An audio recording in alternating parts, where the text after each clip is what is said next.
తల్లి కోసం పులి పాలు తేవడానికి అడవిలోకి వెళ్ళిన మణికంఠనిలో మానవ లక్షణాలు తొలగి దైవిక గుణాలతో పరిపూర్ణ హరిహర అవతారంలో వెలిగిపోతున్నాడు. అలా కొద్ది దూరం ప్రయాణం చేస్తున్న మణికంఠునికి ఒక గజ దొంగ అడ్డుపడి ఎదురుగా నిలబడతాడు. ఆ తర్వాత welcome to our world mythology saga. నేను మీ ఆర్ఎంఏ. మణికంఠుని దివ్యమైన రూపాన్ని చూసిన ఆ గజ దొంగ ఒక్కసారిగా తన చేతిలోని ఆయుధాన్ని కింద పడేసి మోకాలిపై కూర్చొని, ఓ మహానుభావ, ఇంతటి తేజస్తో వెలుగొందుతున్న నీవెవరివో కానీ నిన్ను చూడగానే కిరాతకుడైన నాలో ఉన్న దుర్గుణాలు, చెడు భావనలు క్షణంలో తరిగిపోయి ప్రశాంతత కలుగుతుంది. ఎన్నో పాపాలతో జీవిస్తున్న నాకు నీ దర్శనంతో ముక్తి కలిగించావు. ఇక నాకు ఏవి అవసరం లేదు. జన్మాంతం నీకు సేవకుడిలా ఉంటాను. నన్ను కూడా నీతో పాటే తీసుకెళ్ళు స్వామి అని వినయంగా నమస్కరిస్తాడు. నేను మాత్రమే చేయగల కార్యం కోసమే వెళ్ళిన ఆ మార్గంలో నీవు రాలేవు. అయినా నాకు ఎవరితోడూ అవసరం లేదు. నీవు ఇకనైనా శివనామస్మరణ చేస్తూ మంచి మార్గంలో జీవించు. అంతేకాదు, రాబోయే కాలంలో ఇక్కడి శబరికొండల్లో శిలారూపంలో నేను కొలువై ఉంటాను. నా దర్శనం కోసం వేలాది భక్తులు ఈ దారి గుండా వస్తారు. వారికి ఏ ఆపద రాకుండా కాపాడవలసిన బాధ్యత నీది. నా మొదటి భక్తుడైన నీకు నాతో శాశ్వతంగా ఉంటూ నా భక్తులను సేవించుకునే వరాన్ని ఇస్తున్నాను అని చెప్పి మణికంఠుడు ముందుకు ప్రయాణిస్తాడు. ఆ గజ దొంగే వావర్ స్వామి అనే అభిప్రాయం కూడా ఉంది. మణికంఠుడు అటవీ మార్గంలో ప్రయాణిస్తుడాన్ని తెలుసుకున్న ఇంద్రుడు మహిషి సంహారానికి సమయం వచ్చిందని దత్తాత్రేయ స్వామి వద్దకు వెళ్ళి సహాయం కోరుతాడు. ఇంద్రుడి కోరిక మేరకు దత్తాత్రేయుడు మగమహిషం రూపం ధరించి మహిషి దగ్గరికి వెళుతాడు. బలిష్టమైన మహిషాన్ని చూసిన మహిషి మోహితురాలవుతుంది.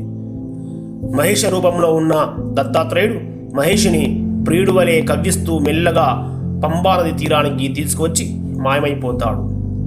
తన ప్రియుడిని వెతుకుతూ తిరుగుతున్న మహిషికి నారద మహర్షి ఎదురై, ఓ మహిషమా, నీవిక్కడ ఏం చేస్తున్నావు? చూస్తుంటే నీ చావును నీవే వెతుక్కుంటూ వచ్చినట్లున్నావే అని పరిహాసంగా చెబుతాడు. దానికి మహిషి పెద్దగా నవ్వుతూ, ఏమిటి మునీంద్ర, నీకు మతిగానే పోలేదు కదా? నన్ను చంపేవారు ఈ ముల్లోకాలనే లేరు. ఈ అడవిలో మాత్రం ఎవరుంటారని అంటుంది. నాకు మతిపోవడం కాదు, నీకే విషయం తెలియడం లేదు. నిన్ను చంపడానికి ఆ హరిహరుల పుత్రుడు మానవుడిగా జన్మించి ఈ అడవిలోనే నీకోసం వెతుకుతున్నాడు. నువ్వు వెంటనే ఇక్కడి నుండి వెళ్ళి ప్రాణాలు కాపాడుకో. కావాలంటే చూడు, అతడే ఆ వీరుడు అని మణికంఠుణ్ణి చూపిస్తాడు. అది విని మహిషి కోపంతో రంకెలు వేస్తూ మణికంఠుని మీదకు ఉరికి వస్తుంది. తన వైపుకు వేగంగా వస్తున్న మహిషిని చూసిన మణికంఠుడు తప్పించుకొని బాణాలు ప్రయోగిస్తాడు. అలా మణికంఠునికి మహిషికి మధ్య భీకర యుద్ధం జరుగుతుంది. చివరిగా మహిషి తన కొమ్ములతో మణికంఠుని ప్రోవడానికి ముందుకు వస్తుంది. మణికంఠుడు ఆ కొమ్ములను పట్టుకొని గిరాగిరా తిప్పి నేలకేసి కొడతాడు. నేలపై పడిన మహిషి పైకి ఎక్కి మణికంఠుడు శివతాండవం చేస్తాడు. దాంతో మహిషి చనిపోయి ఆ శరీరం నుండి ఒక సుందరమైన యువతి బయటికి వస్తుంది. ఆ యువతి మణికంఠుని నమస్కరించి, స్వామి, నా పేరు లీలావతి. పూర్వజన్మలో మునికుమార్తెనైన నేను నా తండ్రి గారి వద్ద విద్యను అభ్యసిస్తున్న శిష్యుడిపై మనసు పడి మోహించాను. అందుకు కోపించిన నా తండ్రి రాక్షస జన్మను శాపంగా ఇచ్చాడు. మీ వల్ల ఈనాటికి శాప విమోచనమయ్యింది.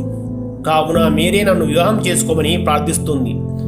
దానికి మణికంఠుడు, హరిహరుల సంకల్పంతో జనించిన నా ఈ అవతారం బ్రహ్మచారిగానే కొనసాగుతుంది. యుగాంతం వరకు నా వలన జరగవలసిన ధర్మకార్యము ఎన్నో ఉన్నాయి. కావున నేను నిన్ను వివాహం చేసుకోలేను అని చెబుతాడు. ఆ మాటకు లీలావతి దుఃఖిస్తూ, మీరు కాదంటే నా ఈ జీవితం కూడా వ్యర్థమే అవుతుంది. కరుణించి నన్ను వివాహం చేసుకోమని వేడుకుంటుంది. దానికి మణికంఠుడు నవ్వుతూ, నీ పూర్వజన్మ వాసనను ఇంకా పోలేదనుకుంటా. అయితే సరే, నేను ఈ శబరికొండల్లో అయ్యప్ప స్వామిగా కొలువైనాక నా భక్తులు ప్రతి సంవత్సరం మండల దీక్ష పూని నా దర్శనానికి వస్తారు.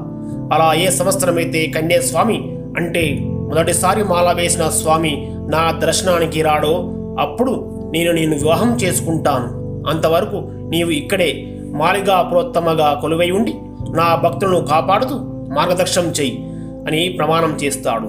మహిషి సంహారం జరిగినందుకు ఇంద్రాది దేవతలందరూ ఆనందంతో మణికంఠుని వద్దకు వస్తారు.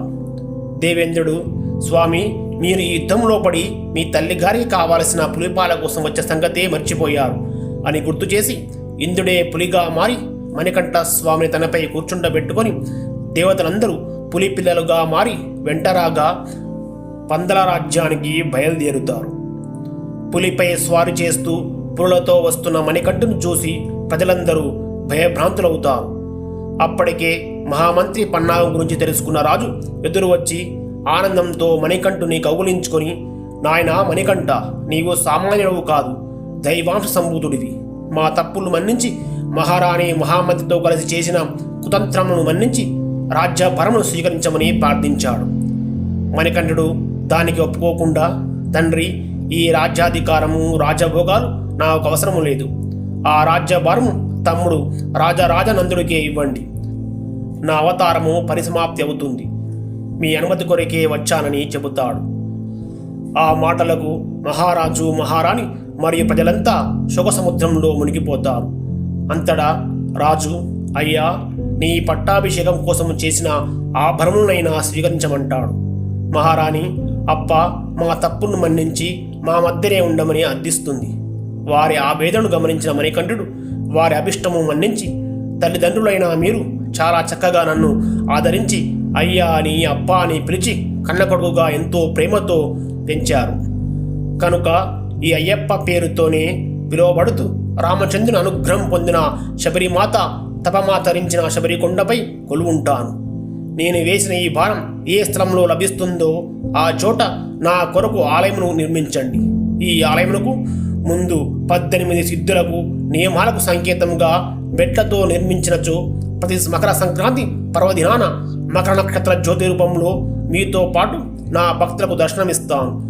ఆ సమయమున మీరు నా కోసమై చేయించిన ఆభరణములు నిష్ఠాగరిష్ఠులై తీసుకొని వచ్చి 18 దాటి నా సన్నిధిలో నన్ను అలంకరించి నన్ను దర్శించిన వారికి ఆయుర ఆరోగ్య అష్ట ఐశ్వర్య ప్రదాతనై వారికి జీవన్ముక్తిని ఇవ్వగలనని సెలవిస్తాడు. పులుల రూపంలో ఉన్న ఇంద్రాది దేవతలు నిజ రూపంలో ప్రత్యక్షమై, స్వామి అయ్యప్ప, ధర్మానికి గురువైన నీవు ధర్మశాస్త్రగా కీర్తించబడతావు అని వారందరినీ ఆశీర్వదించి అదృశ్యమవుతారు. రాజపరివారము ప్రజలు సాగనంపగా అయ్యప్ప స్వామి శబరికొండల్లోకి వెళ్ళి తపస్సులో నిమగ్నమవుతాడు. అయ్యప్ప స్వామి యోగముద్రలో కూర్చొని ధ్యానం చేస్తుండగా చూసిన రాజు స్వామి కాలు జారి ఇబ్బంది కలగకూడదని కాళ్లను వీపు భాగాన్ని కలిపి ఉంచేలా బంగారు పట్టిని చేయించి కడుతాడు. దక్షిణామూర్తి నరసింహస్వామి తర్వాత ఇలా యోగముద్రలో అయ్యప్ప స్వామి మాత్రమే కనిపిస్తాడు. తర్వాత అయ్యప్ప స్వామి వారు చెప్పిన విధంగా భక్త శబరికి మోక్షం ఇచ్చుటకు పంబానది తీరాన శబరి తల్లి తపస్సు చేసిన ఆ స్థలం ఎంచుకొని ఆ స్థలానికి శబరిమలై అని పిలుచుకుంటూ అదే చోట ఆలయమునకు ముందర 18 మెట్లతో పందల రాజు రాజశేఖర పాండ్యుడు ఆలయాన్ని నిర్మించాడు. కానీ విగ్రహ ప్రతిష్ఠ ఇలా అని ఆలోచన చేస్తుండగా విష్ణు అవతారమైన పరశురాముడు వచ్చి యోగముద్రలోనే ఉన్న అయ్యప్ప స్వామి విగ్రహాన్ని చెక్కి శాస్త్రవిధిగా ప్రతిష్టాపన చేస్తాడు. నాటి నుండి నేటి వరకు ప్రతి మకర సంక్రాంతి దినమున సాయంకాలం సమయమున జ్యోతి స్వరూపంగా స్వామివారు దర్శనమిచ్చి కలియుగ ప్రత్యక్ష దైవమై విరాజిల్లుతున్నాడు. అయ్యప్ప స్వామి ఒకసారి శనిదేవుణ్ణి కలిసి, శనీశ్వర, నీ ప్రభావంతో 7 ఏళ్ళు ప్రజలను కఠిన పరీక్షలతో అష్ట కష్టాలు పెట్టి పీడిస్తావట కదా, ఎందుకు అని అడుగుతాడు. పరమేశ్వరుడు నాకు నిర్ణయించిన ధర్మమునే నేను పాటిస్తున్నాను, అందులో నా దోషమేముంది స్వామి అని శనీశ్వరుడు సమాధానమిస్తాడు. పీడించడమే నీ ధర్మమైతే ఇక నుండి నా భక్తుల జోలికి రాకు అని అయ్యప్ప ఆదేశిస్తాడు. అది ఎలా సాధ్యమవుతుంది స్వామి? జీవుల కర్మఫలాలను బట్టి వారి సుఖదుఖములు కలిగించుడే నా విధి. దానిలో ఎవరి పట్ల పక్షపాతం ఉండదు. నా దృష్టి నుండి దేవతలు కూడా తప్పించుకోలేరు. విధి ధర్మాన్ని పాటించడమే నా కర్తవ్యమని శనీశ్వరుడు బదులిస్తాడు. అప్పుడు అయ్యప్ప, అయితే నీ విధి ధర్మానికి ఆటంకం కలగకుండా ఒక మార్గాన్ని చెబుతాను విను. ఇక నుండి నా భక్తులు 41 రోజుల మండల దీక్షలో మాల వేసుకొని నీకిష్టమైన నలుపు వస్త్రాలు ధరించి చలి తీవ్రత ఎక్కువగా ఉండే హేమంత ఋతువు కాలంలో రోజు ఉదయం సాయంత్రం 2 మార్లు చన్నీటి స్నానాలు చేసి కేశఖండన లేక అలంకార రహితులై ఒక్క పూట మాత్రమే ఆహారం స్వీకరించి కడిగ నేలపై పడుకుంటూ కాలికి పాదరక్షాలు లేకుండా సంచరిస్తూ భార్య బిడ్డల బంధాలకు దూరమై బ్రహ్మచారి వ్రతాన్ని ఆచరిస్తూ భౌతిక సుఖములను విడిచి అర్షడ్ గుణములను అదుపులో పెట్టుకొని సొంత పేరు గుర్తింపు లేకుండా స్వామి అనే మాత్రమే పిలువబడుతూ అనేక కష్ట నష్టాలను ఓర్చుకొని రాళ్ళు ముళ్ళ బాధను భరిస్తూ శబరిగిరీశుడైన నన్ను దర్శనం చేసుకుంటారు. ఇలా కఠిన నియమాలతో జీవనం సాగిస్తూ నీ దృష్టి ప్రభావంతో 7 వస్త్రములు అనుభవించే బాధలన్నీ మండల దీక్షలను అనుభవిస్తారు అని శనిదేవుడికి మాట ఇస్తాడు. అందుకు సంతోషించిన శనీశ్వరుడు నిష్ఠతో మాలలు వేసిన భక్తులెవరిని పట్టి పీడించనని ప్రమాణం చేస్తాడు. అలా పరమ పవిత్రమైన అయ్యప్ప మాలను ధరించిన వారు సుఖ సంతోషాలతో దీవించి ముక్తిని పొందుతారని స్వామివారి వాక్కు.